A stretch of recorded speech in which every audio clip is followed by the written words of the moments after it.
Me eché a reír cuando el agente judicial me entregó aquellos papeles. No porque hubiera algo gracioso, sino por la varilla de titanio que tengo en la columna y que me había mantenido postrado en una cama, boca arriba, durante los últimos 4 meses. Me temblaban las manos mientras leía la primera línea. Notificación de acción legal, acoso y seguimiento. Mi exmujer, Patricia, me demandaba por perseguirla por toda España, presentándose en su lugar de trabajo en Madrid, en el chalet de su hermana en la Sierra de Guadarrama y a las puertas de su clínica de fisioterapia en Valencia. Las fechas estaban todas allí, precisas y condenatorias. De marzo a junio de 2024. Justo los mismos meses en los que yo había estado recuperándome de una cirugía de fusión espinal en el Hospital Universitario La Paz, en Madrid. Mi nombre es Roberto Herrera. Tengo 61 años, 3 menos que en el relato original, y hasta que esa demanda aterrizó en mi regazo, pensaba que el capítulo más difícil de mi vida ya se había escrito. Mi empresa de construcción se había hundido 3 años antes, cuando nuestro cliente principal entró en concurso de acreedores, debiéndonos 840.000 euros. El efecto dominó lo destruyó todo.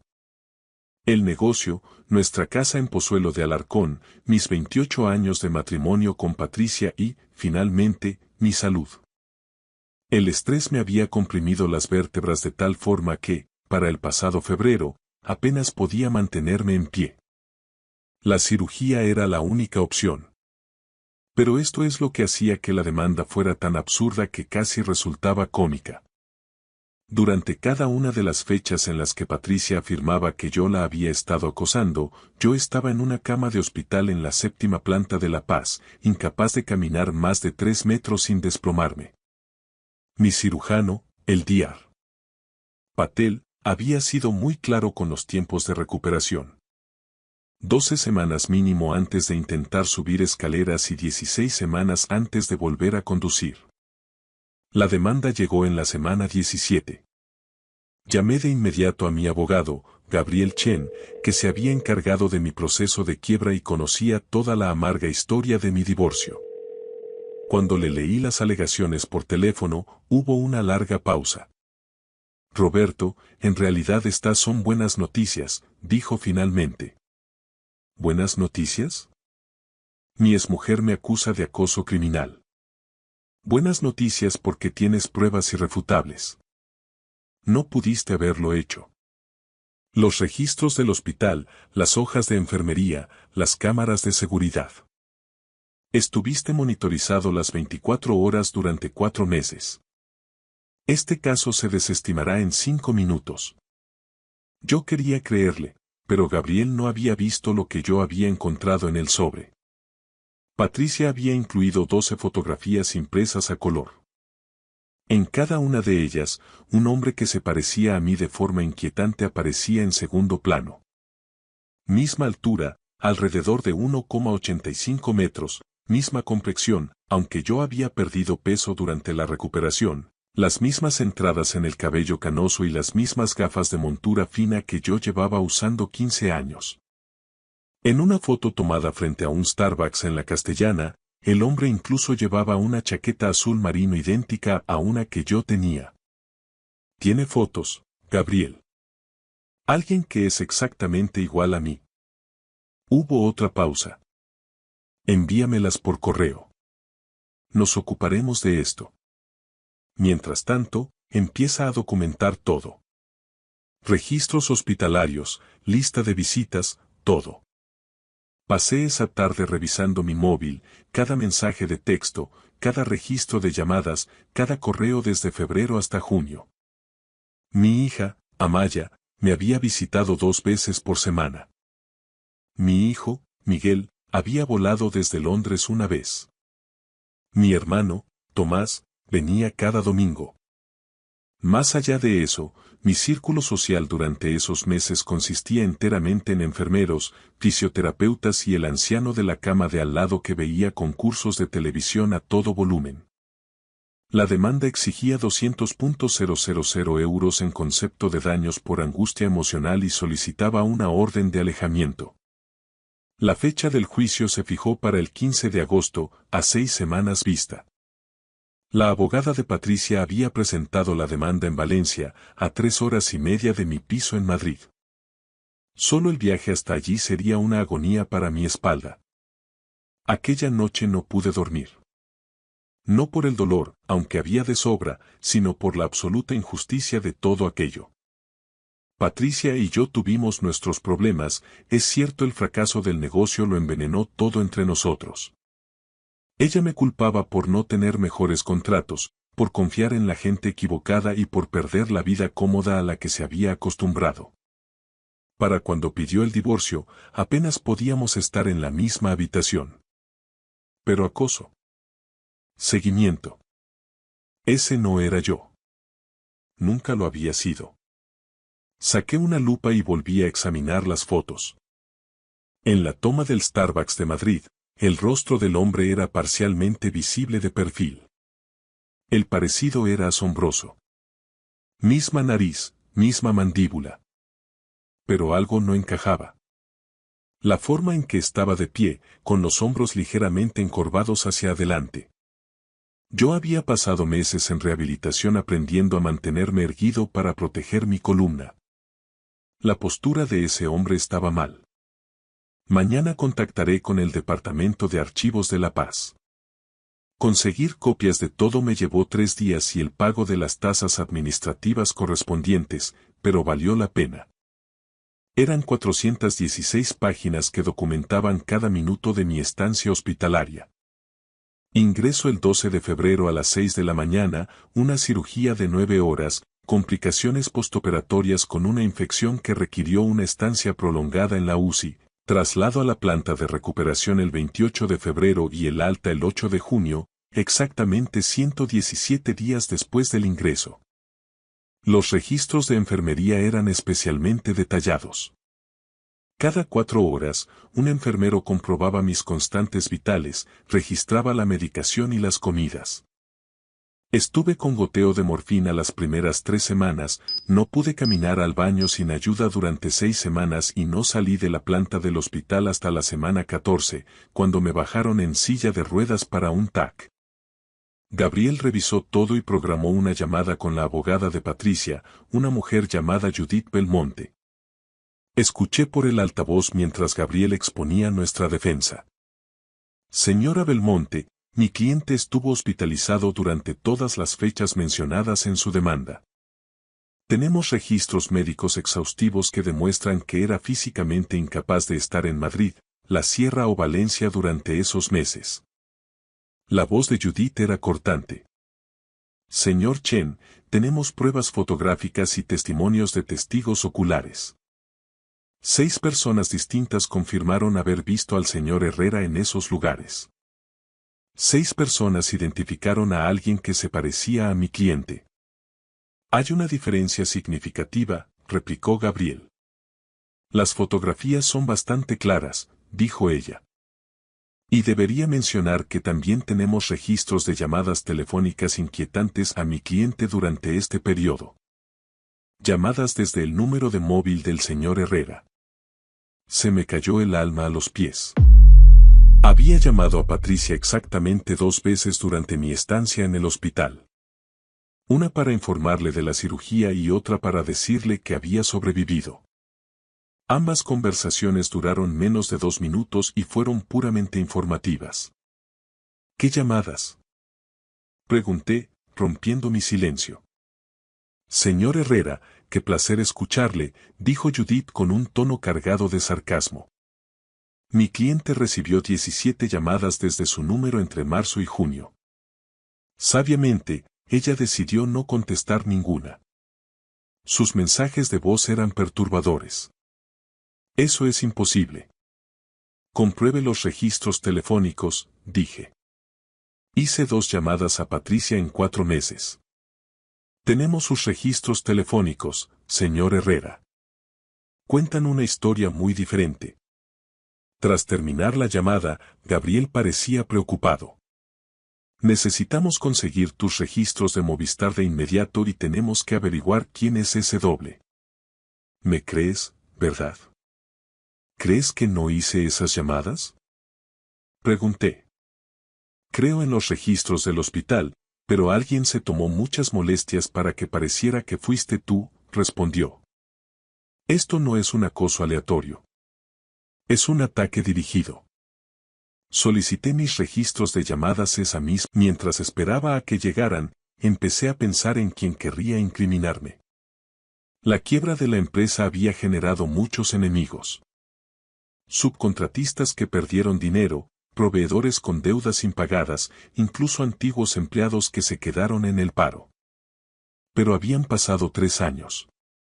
¿Por qué venir a por mí ahora a través de Patricia? Entonces recordé algo. Durante una de las visitas de Amaya en abril, mencionó que Patricia tenía un nuevo novio, alguien que había conocido en su club de lectura en febrero, justo antes de mi operación. Amaya no lo conocía, pero decía que Patricia parecía más feliz de lo que había estado en años. ¿Cómo se llamaba? Pregunté entonces. Daniel algo. Daniel Maxwell, creo. Busqué Daniel Maxwell en Google relacionado con Valencia y Madrid. Nada relevante. Probé en Facebook y busqué en la lista de amigos de Patricia. Allí estaba.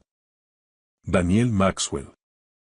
La foto de perfil mostraba a un hombre de unos 50 y tantos años, canoso, de complexión delgada, de pie frente a la ciudad de las artes y las ciencias en Valencia. Empecé a pasar sus fotos y se me heló la sangre. Daniel Maxwell parecía que podría ser mi hermano. No eran idénticos, pero se parecían muchísimo. Misma estatura, rasgos similares, estilo de gafas parecido e incluso peinaba lo poco que le quedaba de pelo de la misma forma. Hice capturas de pantalla y se las envié a Gabriel de inmediato. Luego lo llamé. Dime que no estoy loco. Mira a este tipo. Eso es preocupante. Muy preocupante. ¿Dónde lo has encontrado? Preguntó. Es el nuevo novio de Patricia. Lo conoció justo antes de mi cirugía. Gabriel guardó silencio un momento. Esto podría no ser una coincidencia, Roberto, pero tenemos que ser cautelosos. No podemos acusarle sin pruebas. ¿Sabes algo más de él? Solo su nombre y que vive en Valencia. Déjame investigar un poco. Mientras tanto, tus registros telefónicos deberían llegar mañana. Eso nos dirá mucho. Los registros llegaron por email a la mañana siguiente. Imprimí las 68 páginas y las revisé línea por línea. Las llamadas a Patricia que mencionó Judith no estaban allí. Según Movistar, yo solo había hecho 2 llamadas al número de Patricia. El 3 de marzo a las 14:47, duración 1 minuto 43 s, y el 4 de marzo a las 9:12, duración 2 minutos 06 s. Nada más. Llamé a Gabriel inmediatamente. Las llamadas no existen. Según mis registros, solo la llamé 2 veces. Eso significa que alguien suplantó tu número, spoofing, dijo él. Hizo que pareciera que las llamadas venían de ti cuando no era así. Eso es más fácil de probar de lo que crees. Podemos pedir los registros de las torres de telefonía. Si tú estabas en el hospital y las llamadas se originaron en Valencia, lo tenemos. ¿Por qué alguien haría esto? ¿Por qué tomarse tantas molestias? Pregunté. Eso es lo que tenemos que averiguar. Tengo un amigo investigador privado, Marco Valdés, antiguo inspector de la Policía Nacional. Creo que deberíamos contar con él. Marco Valdés se reunió conmigo en una cafetería cerca de mi piso 2 días después. Era un hombre corpulento, de unos 55 años, con los movimientos cautelosos de alguien que ha visto cosas que dejan huella. Le enseñé todo. La demanda, las fotos, el perfil de Facebook de Daniel Maxwell, mis registros telefónicos y la documentación del hospital. Estudió las fotografías durante mucho tiempo, sacando incluso una lupa de joyero para examinar los detalles. Esto es sofisticado, dijo finalmente. No son instantáneas casuales. Mira los ángulos, la iluminación. Quien las tomó sabía lo que hacía. Querían imágenes claras y utilizables. ¿Crees que alguien contrató a un fotógrafo? Pregunté. Creo que alguien planeó esto con mucho cuidado. Cuéntame sobre Daniel Maxwell. Le conté lo poco que sabía. Marco tomó notas y prometió hacer una investigación de antecedentes completa. 3 días después, me devolvió la llamada. Daniel Maxwell no existe, sentenció. ¿Cómo que no existe? Vi su página de Facebook.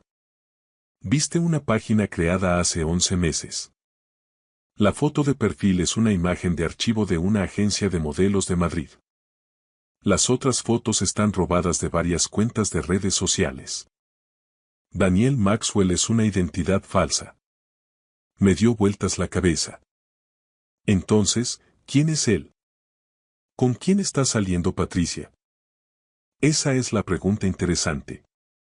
Contacté con algunos amigos de la policía en Valencia y les pedí que comprobaran si se ha visto a Patricia con alguien que encajara con la descripción.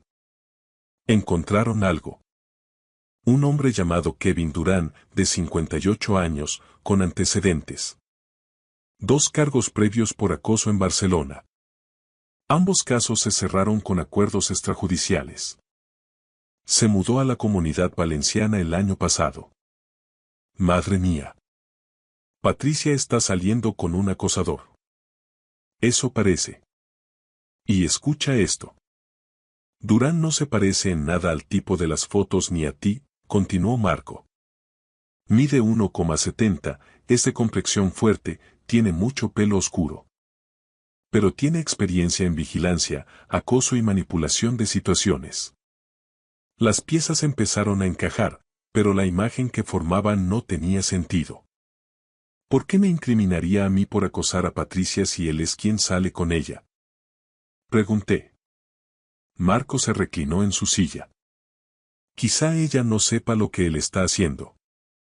Quizá está jugando con los dos. Los acosadores suelen ser obsesivos y paranoicos.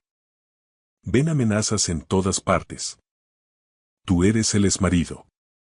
En su mente, eres competencia. Pero tú has estado en una cama de hospital, lo que te convierte en el objetivo perfecto. No puedes defenderte. No puedes investigar.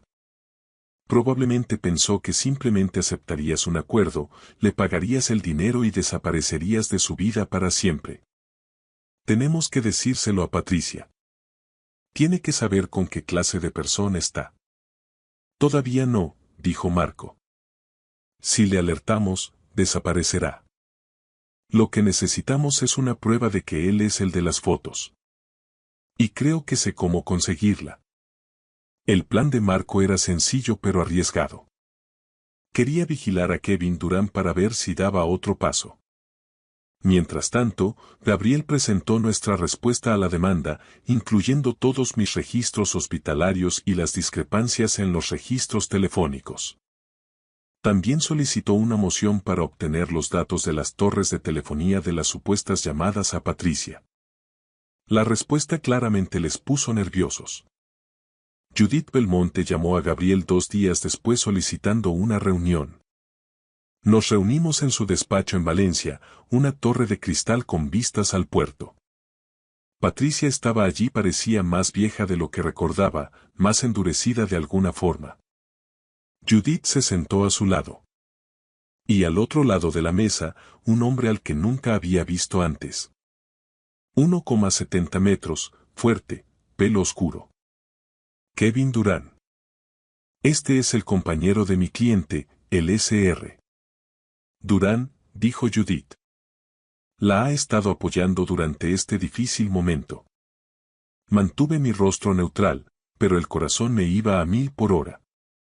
Ese era el hombre que me había estado suplantando, acosando a Patricia mientras hacía que pareciera que era yo quien lo hacía. Y allí estaba sentado, frente a mí, haciendo el papel de novio atento. Gabriel expuso nuestra defensa metódicamente. registros del hospital, hojas de enfermería, imágenes de las cámaras de seguridad de la planta de recuperación. Los registros telefónicos que mostraban solo 2 llamadas y la imposibilidad de que yo estuviera en varias ciudades estando postrado en una cama. El rostro de Patricia palideció a medida que las pruebas se acumulaban. No dejaba de mirar a Kevin, pero él mantenía una expresión de preocupación y apoyo. Señora Belmonte, dijo Gabriel. Alguien se tomó muchas molestias para que pareciera que mi cliente acosaba a la SRA. Herrera. Alguien que se parece a él, alguien que suplantó su número de teléfono. Esto no es un caso de error de identidad. Esto es fraude de identidad y acoso criminal. Pero no por parte de mi cliente. Eso es absurdo, dijo Judith, pero su voz había perdido su fuerza. Lo es. Nos gustaría solicitar que todas las partes se sometan a un análisis forense, incluido el SR. Durán aquí presente. Si alguien está suplantando a mi cliente, seguro que querrán saber quién es. La expresión de Kevin finalmente se resquebrajó. Solo por un segundo. Un destello de algo oscuro. No veo por qué tendría que someterme a nada, dijo. Yo no soy el acusado de acoso. No, dije yo, hablándole directamente por primera vez. Pero tú eres el que lo hizo. La sala estalló. Judith exigió que retiráramos la acusación. Patricia miraba a Kevin y a mí, confundida y asustada. Kevin se levantó, con la cara roja. No tengo por qué escuchar esto. Patricia, nos vamos. Pero Marco Valdés eligió ese momento para entrar en la sala de juntas. Había estado esperando fuera y Gabriel le había enviado nuestra señal por mensaje. Dejó una carpeta sobre la mesa. Kevin Durán, también conocido como Kevin Marshall, también conocido como Daniel Maxwell. Buscado en Barcelona por 2 cargos de acoso agravado, violó una orden de alejamiento en Hospitalet el año pasado, dijo Marco, y puso una fotografía sobre la mesa. Fotografiado hace 3 días entrando en una tienda de disfraces en Valencia donde compró una peluca gris y unas gafas de montura fina. Patricia soltó un grito ahogado. Kevin salió disparado hacia la puerta, pero Marco fue más rápido. En 3 pasos, tenía a Kevin contra la pared, con el brazo retorcido a la espalda. A través de la pared de cristal de la oficina, pude ver a 2 agentes de la Policía Nacional entrando en el despacho. Patricia no sabía nada, dijo Kevin mientras los agentes le ponían las esposas. Ella no tuvo nada que ver. Yo la estaba protegiendo de ti. Tú eres la amenaza. Tú eres el qué. Yo estaba en una cama de hospital, dije en voz baja. Durante 4 meses. Toda la historia salió a la luz en las semanas siguientes. Kevin Durán había creado el personaje de Daniel Maxwell para acercarse a Patricia. La había investigado en Internet, se enteró de su divorcio y se posicionó como el tipo exacto de hombre del que ella se enamoraría después de años conmigo. Estable, atento, aparentemente exitoso. Pero Kevin tenía una envidia patológica de cualquier persona del pasado de sus víctimas. Ya lo había hecho antes en Barcelona, llevando al exnovio de una mujer al borde del suicidio con un acoso implacable hecho para que pareciera que venía de la propia mujer. Cuando supo de mi cirugía, vio una oportunidad. Hacerme quedar como un acosador mientras yo estaba físicamente indefenso para defenderme. Quería abrir una brecha permanente entre Patricia y yo, asegurarse de que yo nunca volviera a formar parte de su vida. Había contratado a un amigo fotógrafo, alguien que le debía dinero, para seguir a Patricia y tomar fotos en momentos en los que se pudiera ver a alguien parecido a mí en el fondo. El fotógrafo había llevado una peluca, gafas y ropa similar a la mía. Lo coordinaron todo mediante aplicaciones de mensajería encriptada. Pensaron que habían sido muy listos. Lo de la suplantación de llamadas fue aún más sencillo. Existen servicios en Internet que permiten hacer llamadas desde números falsos. Kevin usó mi número para dejar mensajes de voz cada vez más perturbadores a Patricia, interpretando el papel de un exmarido obsesionado. Patricia los había guardado todos y la policía los confiscó como prueba. En el piso de Kevin, los investigadores encontraron una pared cubierta de fotografías de Patricia. Cientos de ellas, que se remontaban a meses antes de que supuestamente se conocieran. Notas de vigilancia, su horario, sus rutinas, sus lugares favoritos. La había estado acosando mucho antes de presentarse en aquel club de lectura. Los cargos criminales contra Kevin se acumularon. Robo de identidad, acoso criminal, fraude y violaciones de órdenes de alejamiento previas. Su fianza se fijó en 100.000 euros que no pudo pagar. Patricia vino a verme 3 semanas después del arresto de Kevin. Yo estaba haciendo fisioterapia en una clínica cerca de mi piso, recuperando fuerzas poco a poco. Esperó a que terminara mi sesión y me preguntó si podíamos hablar. Nos sentamos en un rincón tranquilo de la sala de espera. Parecía agotada. Voy a retirar la demanda, dijo. Obviamente. Y lo siento, Roberto. Lo siento mucho. Debería haber sabido que tú no. Tú no eres esa clase de persona. Pero las fotos, las llamadas. Todo parecía tan real. Era muy convincente. Me siento tan estúpida.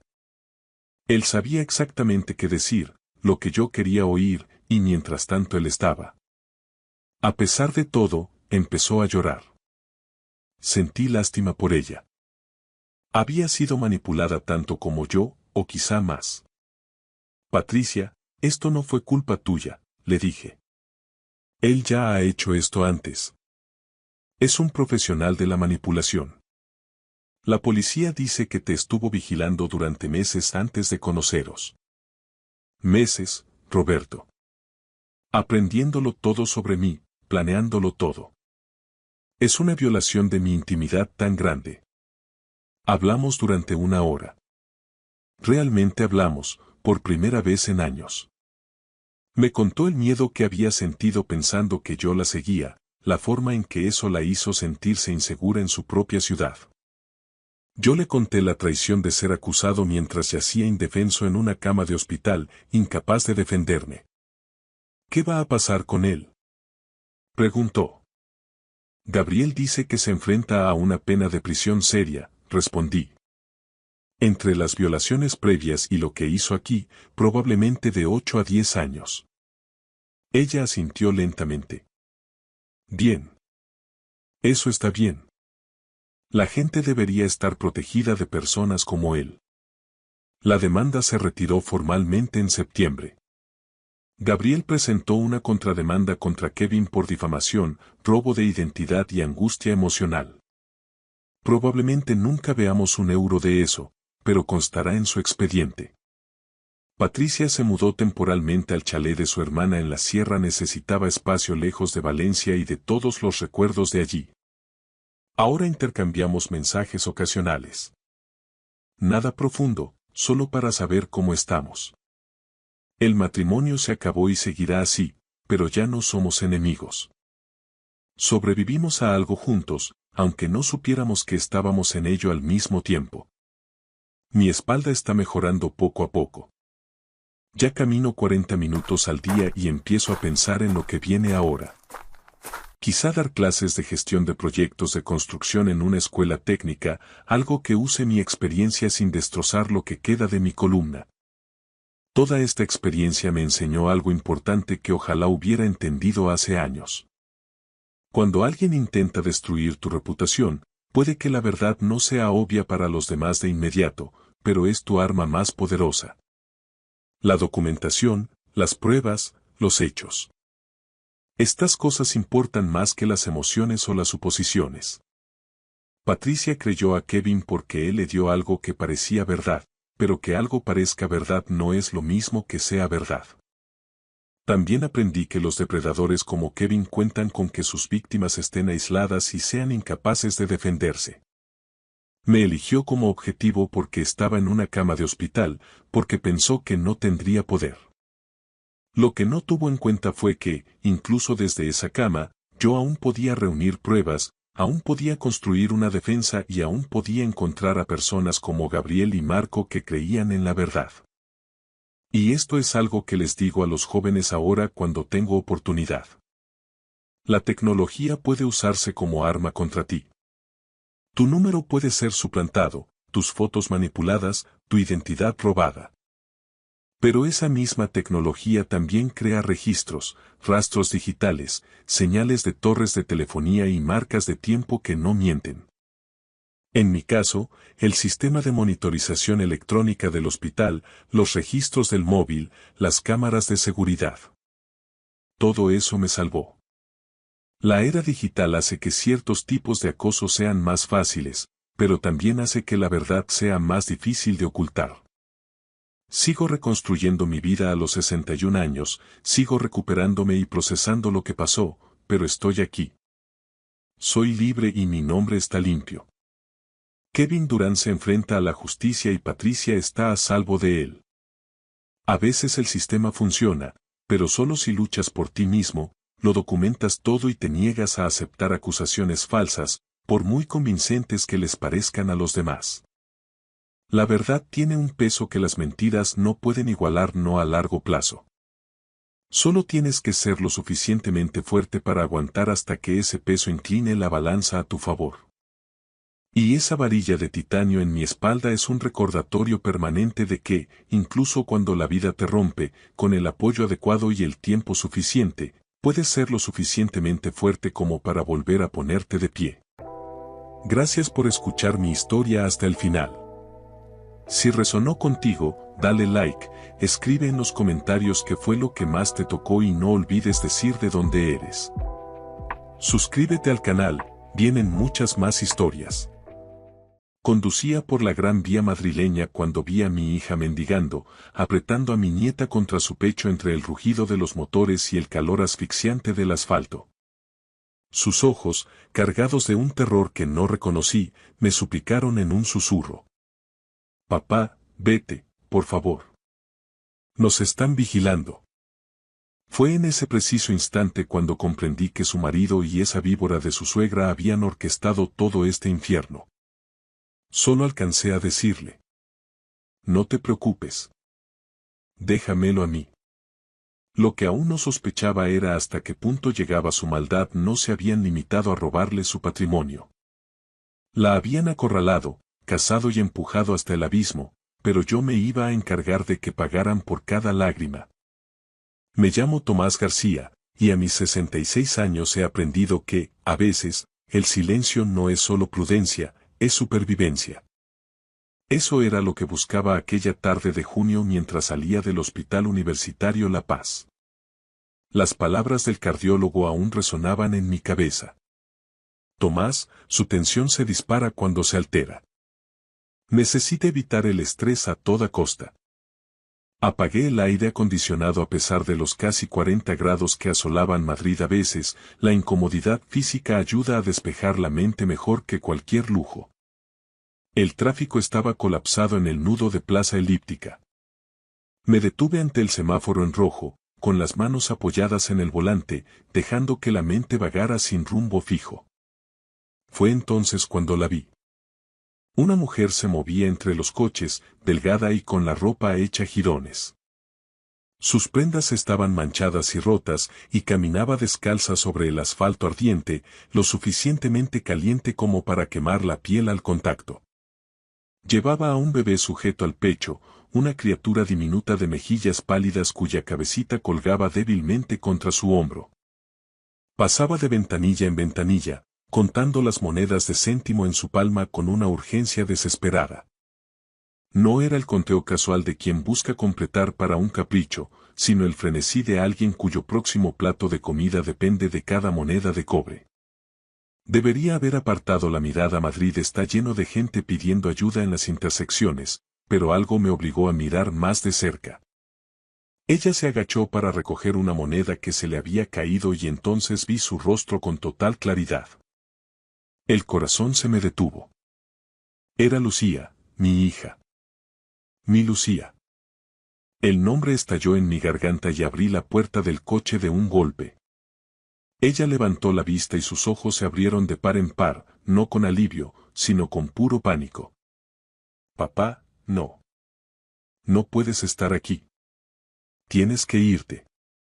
Por favor. Retrocedió como si yo fuera la mayor de las amenazas. Sube al coche ahora mismo, le ordené, luchando por mantener la voz firme. Papá, nos están vigilando, insistió ella. Me da igual quien esté mirando, respondí mientras abría la puerta del copiloto. Sube. Se quedó congelada, abrazando al bebé con más fuerza. La pequeña soltó un quejido, un sonido débil que me desgarró por dentro. Lucía, suavicé el tono, por favor, deja que te ayude. Su rostro se desmoronó. Las lágrimas trazaron surcos limpios a través de la suciedad de sus mejillas. Miró a su alrededor frenéticamente y, finalmente, se tambaleó hacia el vehículo. Entró y se encogió en el asiento, intentando desaparecer, mientras la niña permanecía inmóvil contra ella, agotada por el bochorno del verano madrileño. El semáforo se puso en verde y los coches empezaron a pitar detrás de mí. Los ignoré y arranqué. Durante varias manzanas, ninguno de los dos pronunció palabra. Los hombros de Lucía se sacudían con sollozos silenciosos mientras mecía suavemente a la pequeña Sofía, susurrando palabras que no alcancé a oír. Tenía 1000 preguntas, pero una quemaba más que las demás. Una duda que convertía mi confusión en algo frío y afilado como el hielo. Miré a esa mujer que parecía el fantasma de mi hija, la chica a la que lo había dado todo. Lucía, dije en voz baja, rompiendo el silencio, ¿dónde están el piso de la calle Serrano y el coche que te compré? Ella cerró los ojos, su cuerpo entero temblaba, y entonces comenzó a responder en susurros entrecortados que me helaron la sangre. Conduje sin pensar, simplemente poniendo distancia entre nosotros y aquel semáforo de la muerte. Dime qué ha pasado, insistí. Todo. Su voz apenas era audible. El piso ya no existe, papá. Ni el coche. Ni los 400.000 euros de los ahorros. Todo lo que me diste se ha ido. Apreté la mandíbula al escuchar los nombres. Hugo, su marido y Patricia, su suegra. 3 días después de que naciera Sofía, Hugo llegó a casa con un regalo. Una pulsera de plata grabada que decía la mamá de Sofía. Lucía rompió a llorar de nuevo. Pensé que era el marido más atento del mundo. Luego, él sacó unos papeles diciendo que estaba gestionando un seguro de vida y un fondo para proteger el futuro de la niña. Solo necesitaba mi firma. Yo estaba agotada, papá. Sofía no había dejado de llorar en toda la noche y llevaba días sin dormir. Firmé sin leer. ¿Qué firmaste exactamente?, pregunté con un nudo en la garganta. Un poder notarial total, las palabras sonaron como ceniza en su boca. Le di el control de absolutamente todo. Las cuentas, el piso, cada céntimo. Y después de eso, me pusieron a trabajar. Sus manos no dejaban de temblar. Cada mañana, durante las últimas 2 semanas, su hermano o Patricia me llevaban a distintos puntos de la ciudad. Me dejaban allí con Sofía y me decían que, si no conseguía al menos 20 euros, no comería esa noche. Me obligaron a mendigar, papá. Me contó que la vigilaban de cerca. Patricia aparcaba cerca para asegurarse de que no se moviera de su puesto. Por la noche, la encerraban en una habitación trasera y le quitaban el móvil. Dijeron que si intentaba contactar contigo, me quitarían a Sofía y no la volvería a ver jamás. Tuve que detener el coche a un lado de la carretera. Las manos me temblaban demasiado para seguir conduciendo. ¿Por qué no escapaste a buscar ayuda?, pregunté con el corazón encogido. Porque me dijeron que te daría un infarto si aparecía así, dijo entre nuevas lágrimas. Me recordaron que tienes 66 años y la tensión alta. Que el disgusto te mataría. Pero esa no es la única razón, papá. Tenía demasiada vergüenza. Me lo advertiste sobre Hugo, ¿te acuerdas? Recordé perfectamente aquel día hace 2 años, cuando me lo presentó. No me fío de él, Lucía, le dije entonces. Y ella me llamó paranoico. Incluso el día de la boda, mientras la acompañaba al altar, le susurré que no era tarde para echarse atrás. Ella sonrió como si yo me preocupara por nada. Tenías razón sobre él, sollozó, viste a través de él desde el principio y yo te herí por defenderlo. Me giré para mirarla de frente. Te enamoraste, Lucía. Eso no es un delito. He perdido todo lo que me diste, se lamentó ella. No me importa el piso, ni el coche, ni el dinero, dije agarrando su mano con fuerza. Estás viva. Sofía está viva. Eso es lo único que cuenta. Y te juro que voy a arreglar esto. Arranqué de nuevo con un destino claro. Un pequeño hostal de carretera cerca de la Sierra de Guadarrama, propiedad de un viejo amigo llamado Enrique. No era nada lujoso, pero Enrique sabía mantener la boca cerrada. Al vernos llegar, le bastó una mirada a Lucía y a la niña para entregarme las llaves sin hacer una sola pregunta. Nos trajo agua y toallas limpias antes de desaparecer. Lucía se dejó caer en la cama, todavía abrazada a Sofía, que finalmente se relajó con el aire fresco. Me quedé junto a la ventana, vigilando el aparcamiento. Mi mente ya estaba trazando planes, movimientos, pasos a seguir. Esa noche, por fin, estaban a salvo, pero sabía que Hugo no dejaría de buscarlas. Aquella primera noche en el hostal de Enrique, no pegué ojo. Me senté en una silla junto a la puerta, vigilando el parking a través de una rendija en las cortinas, mientras Lucía y Sofía por fin descansaban en la cama a mi espalda. Cada par de faros que pasaba por la carretera hacía que mi pulso se acelerara. El amanecer llegó con el calor de la sierra empezando a apretar. Dejé a Lucía durmiendo y conduje hasta un Carrefour cercano para comprar lo básico. Leche de fórmula, pañales, ropa limpia y artículos de aseo.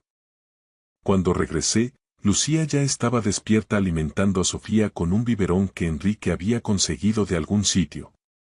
Gracias, papá, me dijo en voz baja. Yo solo asentí, las palabras sobraban en ese momento.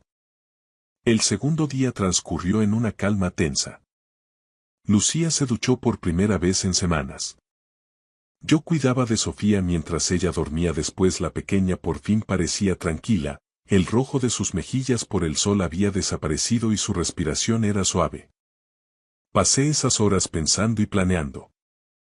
Hugo tenía dinero, contactos y, evidentemente, ninguna conciencia. No podía limitarme a esconder a Lucía y esperar que se rindiera. Tipos como él no se rinden, escalan el conflicto. Necesitaba ayuda real. Un abogado, quizás un investigador privado, gente que entendiera cómo luchar en este tipo de guerras. Pero primero, debía llevarlas a un lugar más seguro. El tercer día empezó igual de tranquilo, hasta que alguien llamó a la puerta. 3 golpes secos. Pausa. 3 golpes más. Lucía palideció al instante. Papá, susurró. Le hice una señal para que guardara silencio. Los golpes volvieron, más fuertes, y luego una voz melosa y artificialmente amable me hizo revolver el estómago. Sr. García, me llamo Borja. Vengo de parte de Hugo Santillana. Ha habido un malentendido familiar y nos gustaría hablar para solucionarlo. Me acerqué a la puerta sin abrirla. No hay nada de qué hablar. Caballero, entiendo que las emociones estén a flor de piel, pero Lucía es la esposa de Hugo y Sofía es su hija. Si usted las está reteniendo contra su voluntad, eso podría considerarse interferencia en la custodia e incluso secuestro. ¿Custodia? La rabia me quemaba el pecho, pero mantuve la voz nivelada. Hugo las echó a la calle. Esa no es la versión de Hugo, señor. El tono amigable de Borja se desvaneció. Él dice que Lucía se fue voluntariamente, abandonando el hogar familiar. Está muy preocupado por el bienestar de la niña, especialmente después de saber que Lucía ha sido vista pidiendo limosna por las calles de Madrid. Apreté el pomo de la puerta hasta que me dolieron los nudillos. Esto es lo que va a pasar, dije con frialdad. Te vas a marchar ahora mismo. Le vas a decir a Hugo que Lucía y Sofía están a salvo. Y le vas a decir que, si vuelve a acercarse a ellas, se arrepentirá el resto de su vida. Borja soltó una carcajada desagradable. Señor García, usted es un hombre mayor con problemas de corazón. Hugo tiene recursos, bufetes de abogados en la Castellana y contactos. Puede hacer que esto sea muy difícil para usted. Vete de mi propiedad. Esto no es su propiedad, es un hostal. Volveremos a encontrarlas, y la próxima vez puede que no seamos tan educados. Oí sus pasos alejarse y el motor de un coche arrancar. Lucía estaba detrás de mí, temblando con Sofía en brazos. ¿Saben dónde estamos?, susurró. No por mucho tiempo, respondí. Llamé a Enrique y en 15 minutos nos ayudó a salir por una puerta trasera, asegurándome que diría a cualquiera que preguntara que nos habíamos marchado hacía días.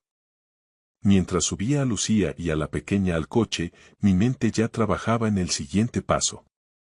Hugo nos había encontrado por suerte o por persistencia, y volvería a hacerlo si seguíamos huyendo. Tenía que dejar de correr y empezar a atacar, pero no podía hacerlo solo. Si volvían a localizarnos, la próxima vez traerían a la policía y usarían la ley en nuestra contra. Llegamos a un apartamento en Las Rosas que conseguí a través de un antiguo colega. Tenía control de acceso y cámaras de seguridad en cada entrada. Instalé a Lucía, le enseñé cómo echar el doble cerrojo y le hice prometer que no abriría a nadie que no fuera yo. ¿A dónde vas?, me preguntó asustada. A buscar refuerzos. El despacho de Samuel Portero estaba en un edificio profesional cerca de los juzgados de Plaza de Castilla. Conocía a Samuel desde hacía 15 años, habíamos coincidido en la directiva de una fundación. Era afilado, metódico y no perdía el tiempo en cortesías. Cuando entré en su oficina esa tarde, me miró a la cara y dijo: ¿A quién tengo que enterrar, Tomás? Le conté todo. Escuchó sin interrumpir, tomando notas con una caligrafía impecable. Cuando terminé, se reclinó en su silla. Necesitas más que un abogado, Tomás. Necesitas un investigador. Cogió el teléfono. Carlos Merino. Es el mejor perito judicial financiero que conozco. Si Hugo movió ese dinero, Carlos encontrará el rastro. 20 minutos después, Carlos entró en el despacho. Un hombre de unos 50 años, de pelo cano y ojos que no pasaban nada por alto. Samuel le dio la versión resumida. Carlos asintió lentamente. 400.000 euros no desaparecen sin dejar huella. Transferencias, registros de salida, cambios de titularidad. Todo está ahí si sabes dónde mirar. Necesitaré la información de las cuentas de Lucía y cualquier cosa que recuerde haber firmado. Firmó un poder notarial, dije. Pensó que eran papeles de un seguro. Eso es dolo. Si hubo engaño sobre lo que estaba firmando, es fraude contractual y penal, sentenció Samuel. Primero, pediremos una orden de alejamiento inmediata. Luego, construiremos el caso por estafa, coacción y posible apropiación indebida. ¿Y Sofía?, pregunté. Hugo ya está amenazando con el tema de la custodia. ¿Con qué argumentos? Que Lucía estaba en la calle. La expresión de Samuel se endureció. Estableceremos que estaba en la calle porque Hugo la puso allí. Hay una diferencia abismal. Pero necesitamos testigos. Alguien que viera lo que estaba pasando. Recordé a una voluntaria de una ONG madrileña que ayudaba a personas sin hogar. Hay una mujer, Elena Rivas. Trabaja en asistencia social. Vio a Lucía varias veces e intentó ayudarla. La encontraré, dijo Carlos tomando nota. ¿De cuánto tiempo disponemos? Pregunté. De días, no de semanas, respondió Samuel. Hugo sabe que tienes a Lucía. O intentará presionarla para que vuelva o presentará una denuncia oficial para forzar la situación. Tenemos que estar listos antes que él. Asentí, sintiendo por primera vez algo que no había sentido desde que encontré a mi hija en aquel semáforo. Esperanza. Al levantarme para irme, mi móvil vibró. Un mensaje de un número desconocido. Tu hija está por todo Facebook. La gente se hace preguntas. Mejor actúa rápido antes de que esto se ponga más feo. Se lo enseñé a Samuel. Esa es su otra arma, dijo él. La opinión pública. Carlos, ¿cuánto puedes tardar? Iré rápido, respondió Carlos, pero ellos nos llevan ventaja con el relato de los hechos. Salí de allí con la cabeza a mil. Hugo no solo iba a por Lucía legalmente, iba a por su reputación, asegurándose de que, incluso si ganábamos en el juzgado, ella ya hubiera perdido ante los ojos de todo el mundo. Esa misma noche, poco después de las 8, mientras estaba en la cocina del apartamento de las Rosas observando cómo Lucía intentaba que Sofía tomara un poco de leche, mi móvil vibró sobre la mesa. Era un enlace de Facebook enviado por un desconocido. Al abrirlo, mi estómago dio un vuelco.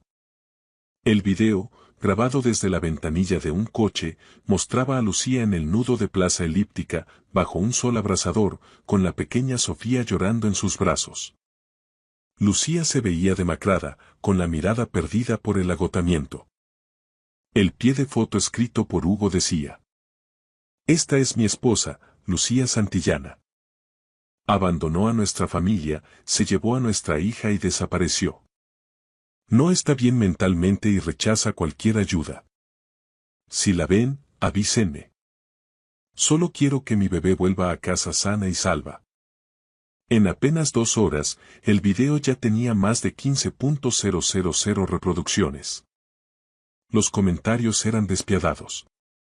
¿Qué clase de madre usa a un bebé para estafar? Parece drogada, que alguien llame a servicios sociales, la vi ayer, es una mendiga profesional.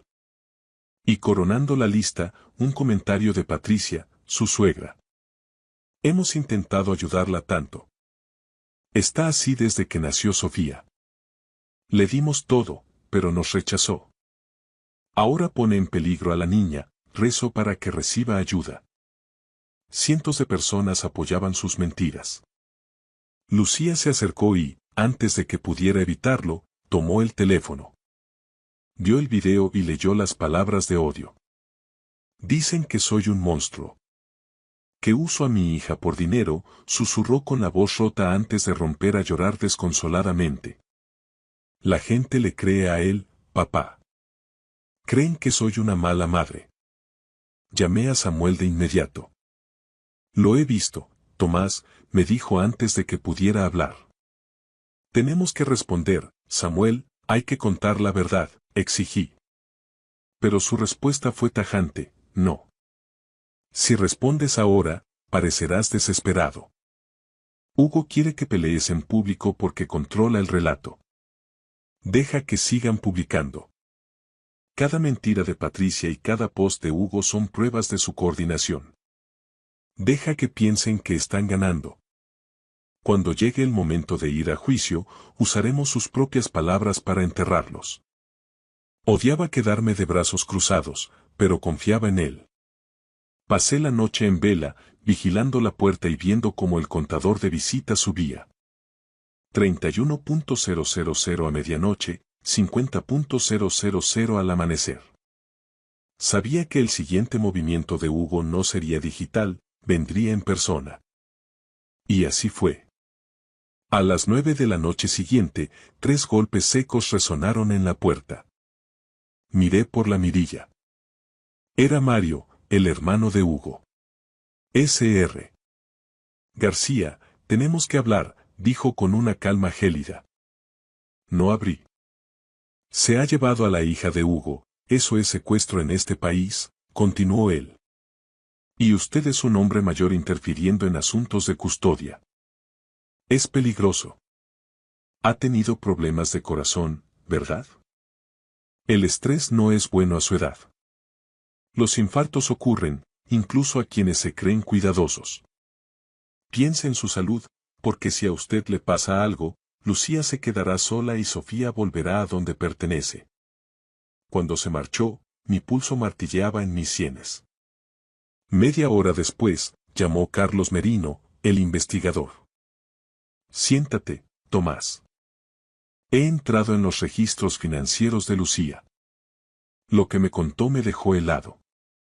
Hugo había contratado un seguro de vida a nombre de Lucía 3 días después del parto.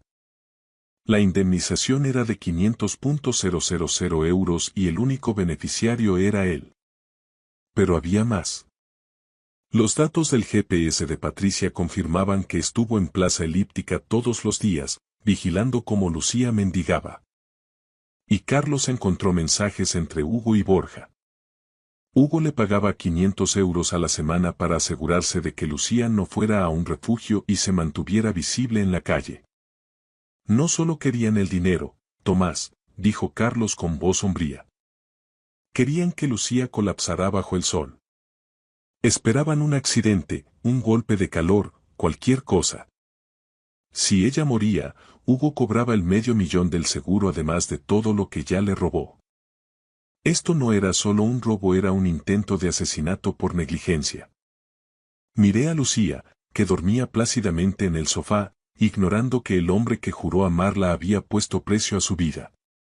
Samuel tiene que ver esto ahora mismo, dije con voz plana y fría. Se acabó el jugar a la defensiva. Es hora de preparar una trampa. Quedamos en el Starbucks de la Avenida de la Victoria a las 10:45 del día siguiente. Samuel estaba allí, sentado a 3 mesas de distancia con su portátil, fingiendo ser un trabajador más. No me saludó. Yo pedí un café solo y me senté al fondo, con el móvil grabando en el bolsillo de mi camisa. A las 11 en punto, Patricia entró por la puerta con unas gafas de sol de diseño y una americana de lino impecable. Hugo la seguía con las manos en los bolsillos y una expresión de suficiencia. Se sentaron frente a mí sin preguntar. Hice que mi voz sonara cansada, la voz de un hombre derrotado. Solo quiero entender qué ha pasado, dije en voz baja.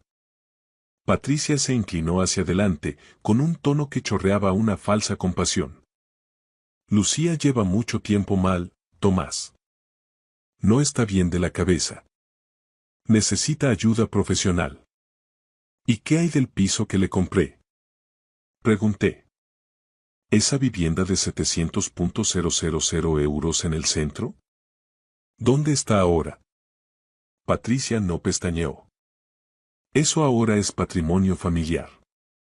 Lucía firmó los papeles voluntariamente. Todo es legal. ¿Y el coche? ¿El Mercedes? Hugo intervino con voz suave. También es propiedad de la familia. El dinero de las cuentas de Lucía se reinvirtió en negocios familiares. Todo se hizo conforme a la ley. 400.000 euros, dije. Esfumados. Patricia me dio una palmadita en la mano. Lucía tomó sus decisiones. Firmó los documentos y ahora te está usando para intentar recuperar lo que ella misma entregó. Retiré mi mano lentamente. ¿Qué queréis de mí? Queremos que Sofía vuelva a donde pertenece, sentenció Patricia, endureciendo el gesto, con su padre. Y tú tienes que dejar de interferir. Hugo se reclinó en la silla. Eres un hombre mayor, Tomás. No necesitas este estrés. Trae a Sofía y nos olvidaremos de todo esto. Me levanté despacio, fingiendo que me dolían las rodillas. Tengo que pensarlo. Patricia sonrió. Por supuesto. Pero no tardes mucho. Salí del local. Samuel me siguió 30 segundos después. ¿Lo tienes?, jadeé en el parking. Él levantó su teléfono. Cada palabra.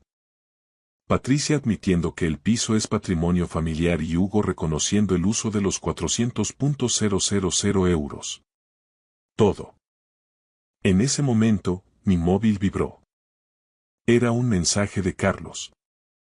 Elena Rivas está lista para testificar. Tiene fotos de Patricia vigilando a Lucía en la calle. Y hay una cosa más sobre Mario, el hermano. Llámame. Miré a Samuel. Tenemos suficiente. Es hora de que rindan cuentas. A través del cristal del Starbucks, vi a Patricia y a Hugo riéndose. No tenían ni idea de que el mundo que habían construido sobre el sufrimiento de mi hija estaba a punto de desmoronarse. El mensaje de Carlos sobre Mario sugería una última verdad oscura, pero eso tendría que esperar hasta que nos enfrentáramos a Hugo por última vez. El día 11, Hugo Santillana entró en el despacho de Samuel a las 14 en punto. Vestía un traje a medida y mantenía una confianza absoluta. Miró a Samuel, a Carlos y a mí, y sonrió. Caballeros, dijo sentándose, me alegra que por fin podamos hablar como personas civilizadas. Samuel no le devolvió la sonrisa. Abrió su portátil y lo giró hacia él. No estamos aquí para hablar. Estamos aquí para mostrarte lo que tenemos. Le dio al play. La voz de Patricia llenó la sala. Eso ahora es patrimonio familiar. Todo es legal. Luego, la voz de Hugo. El dinero se reinvirtió en negocios familiares. La sonrisa de Hugo se congeló. Nos habéis grabado. Lo hemos hecho, dijo Samuel. Y eso es solo el principio. Carlos dio un paso adelante y puso varios documentos sobre la mesa. Registros bancarios. 400.000 euros transferidos de la cuenta de Lucía 3 días después de que firmara lo que ella creía que era un seguro. Sin autorización real. Solo desaparecieron. Lucía me dio acceso, balbuceó Hugo. No, replicó Carlos. Firmó un poder notarial que camuflaste como un seguro de vida, y tu hermano Mario falsificó su firma 7 veces en las escrituras del piso, en el título del coche y en formularios bancarios. Eso es fraude, falsedad documental y usurpación de identidad. Hugo palideció. Carlos sacó otra carpeta. Seguro de vida de 500.000 euros, solicitado 3 días después del nacimiento de Sofía. Beneficiario. Hugo Santillana al 100%. Patricia estuvo en Plaza Elíptica cada día durante 2 semanas vigilando a Lucía mientras mendigaba. Tenemos los mensajes entre tú y Borja. Le pagabas 500 euros a la semana para mantener a Lucía en la calle. No solo le estabas robando, Hugo. Estabas esperando a que muriera. La habitación se quedó en un silencio sepulcral. Hugo apretó los reposabrazos de la silla. Esto es. Estáis tergiversando todo. El seguro era por la seguridad de la familia. Entonces, ¿por qué el beneficiario eres solo tú? Preguntó Samuel. Ni Sofía, ni Lucía. Solo tú. Hugo abrió la boca, pero no salió ningún sonido. Samuel deslizó un último documento. Hemos presentado la demanda esta mañana. Estafa civil, robo y conspiración. También vamos a dar traslado a la Fiscalía para que inicie acciones penales. He conseguido el bloqueo preventivo de todos tus activos. El piso, el coche, las cuentas. Todo. Hugo se levantó rápido. Podemos arreglarlo. Devolveré el dinero. Podemos llegar a un acuerdo. Demasiado tarde, dije yo, levantándome y poniéndome frente a él. Intentaste borrar a mi hija. Robaste todo lo que le di. La obligaste a mendigar a 40 grados con un bebé. Pagaste a gente para verla sufrir. Hiciste un seguro de vida sobre ella como si fuera una inversión. Estás acabado. Hugo miró a su alrededor una última vez, derrotado, y salió del despacho con las manos temblando. Samuel suspiró y me miró. No ha terminado del todo, Tomás, pero acabamos de ganar la batalla más importante. Miré por la ventana. Abajo, en la calle, Hugo caminaba hacia su coche con los hombros hundidos. Por primera vez en 2 semanas, pude respirar. Pasaron 6 meses desde aquel enfrentamiento en el despacho de Samuel. Madrid lucía diferente bajo las luces de Navidad, mucho más acogedora que bajo el sol inclemente de junio. Me encontraba en el salón del nuevo piso de Lucía, en una zona tranquila de Majadahonda, viendo cómo Sofía gateaba por la alfombra persiguiendo las luces del árbol. La batalla legal fue feroz, pero las pruebas que Carlos Merino reunió eran irrefutables. Hugo Santillana y su hermano Mario fueron procesados por estafa agravada y falsedad documental.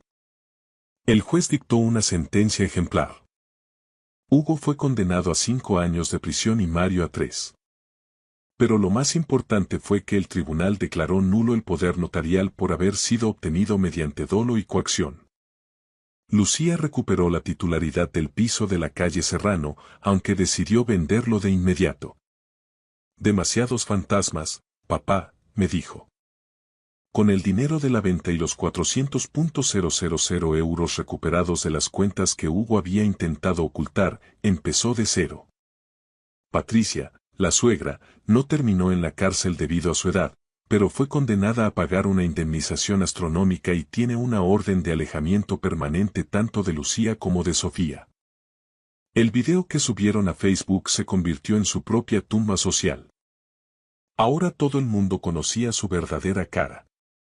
Esa noche, mientras cenábamos, Lucía me miró con una serenidad que no le veía desde hacía años. Papá, gracias por no rendirte, dijo mientras tomaba mi mano. Gracias por no dejar que el orgullo te impidiera buscarme. Lo volvería a hacer 1000 veces, hija, respondí. Me di cuenta de que mi salud había mejorado. Irónicamente, luchar por ellas hizo que mi corazón se fortaleciera más que cualquier reposo que el doctor de la paz pudiera recetarme. Había aprendido que la familia no es solo estar presente en las celebraciones, sino estar dispuesto a bajar al infierno para rescatar a los tuyos cuando no pueden salir por sí mismos. A veces, cuando paso por un semáforo en rojo, cierro los ojos un segundo y doy gracias a Dios por ese atasco en Plaza Elíptica. Por esa luz roja que me obligó a detenerme y mirar. Porque ese día, no solo salvé la vida de mi hija y de mi nieta, salvé mi propia alma de la peor de las soledades. La de haber podido ayudar y no haberlo hecho. Sofía soltó una carcajada mientras agarraba un adorno del árbol. La miré y supe que crecería sabiendo que valía la pena luchar por ella. Y yo, Tomás García, estaré aquí para recordárselo siempre que sea necesario. Gracias por escuchar mi historia hasta el final.